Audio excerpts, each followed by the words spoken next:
track storms to alert you first. This is KIMT Storm Team 3, weather coverage you can count on.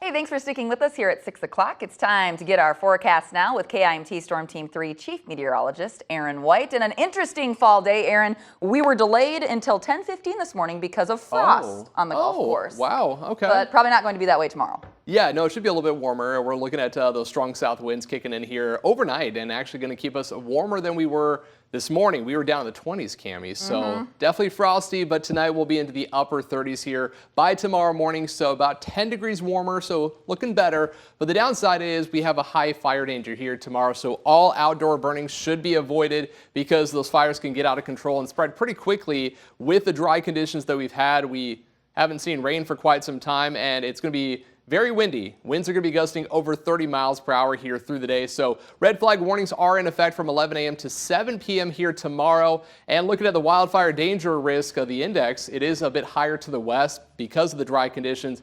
And like I mentioned, those high winds that we have here in the forecast. And taking a look at those wind gusts here by 8 a.m. tomorrow morning, we're already looking at gusting over 30 miles per hour in parts of southern Minnesota and north Iowa, and those winds continue to stay pretty strong throughout the day, even here by 10 p.m., still gusting over 30 miles per hour, and the breezy conditions likely going to last into our Friday before we start to see some better conditions looking ahead to the weekend. But right now, overall, conditions are pretty quiet. We got temperatures in the 50s. We got 54 in Rochester, 56 in Mason City. I know the camera's not showing up quite yet, but we're tracking clear skies. Beautiful evening in Mason City as well. South winds are anywhere from 5 to 15 miles per hour, but like I mentioned, they're going to kick up here tomorrow. So if you want to check out the fall colors, still can do that here for the next hour before the sun goes down. Well, now next 20 minutes or so, really, as the sun sets about 6:25 here for today.